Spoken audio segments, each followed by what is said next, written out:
আলাইকুম। আমার সাথে যারা যে সমস্ত যুবক রয়েছে এই যুবকেরা একটা বিষয় নিয়ে বলার জন্য উদ্বুদ্ধ হয়েছে যে আমাদের যে মা বোনের রয়েছে, আমাদের যে সমস্ত ছাত্রীগণ রয়েছে তারা রাস্তায় চলাফেরার সময় যেন হয়রানির শিকার না হয়। আচ্ছা, আমাদের এলাকার জামাই আমাদের মা বোনদের উদ্দেশ্যে কিছু বলেন। আসসালামু আলাইকুম, বিসমিল্লাহির রহমানির রহিম।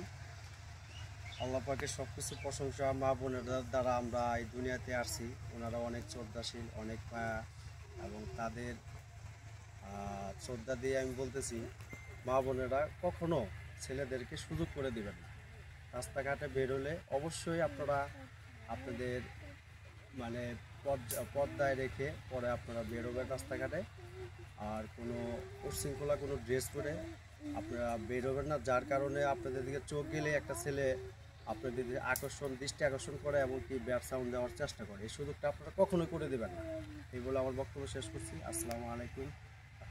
আচ্ছা তুহিন, তোমার যে কর্মস্থল রয়েছে সে কর্মস্থলে মা বোনদের প্রতি তোমার দৃষ্টিভঙ্গি কি? আমি যে কর্মস্থলে আছি, যদি আমার সামনে কোনো ছেলে কিংবা কোনো যুবক কোনো মেয়েকে উত্ত্যক্ত করে কিংবা উত্ত্যক্ত করার চেষ্টা করে কিংবা দৃষ্টিভঙ্গির কোনো পরিবর্তন করে, আমি যথাসম্ভব আমার দৃষ্টিকোণ থেকে যতটুকু সম্ভব আমি চেষ্টা করি সেটাকে রোধ করার জন্য, বোঝানোর জন্য। এবং এলাকাবাসীকে আমি বলবো, অনুরোধ করব, এলাকার বড় ভাইরা যারা আছে, চাচারা যারা আছে, তারাও বিষয়টা সম্পর্কে সচেতন হন। আজকে যদি আপনার সামনে অন্য একটা মেয়েকে কেউ কিছু বলে, পরবর্তীতে আপনার বাড়ির মেয়ের প্রতিও সেই ব্যক্তি কিংবা ওই যুবকের কুদৃষ্টি পড়তে পারে।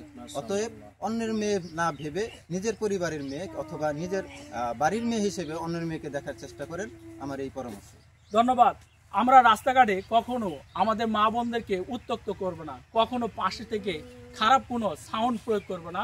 তারা আমার মা, তারা আমার বোন, তাদেরকে আমরা ভালোবাসবো। আমরা যদি তাদেরকে সম্মান দেই, সম্মানিত হবে পুরো জাতি, সম্মানিত হবে সমাজ, সম্মানিত হবে মানবতা। ধন্যবাদ সবাইকে।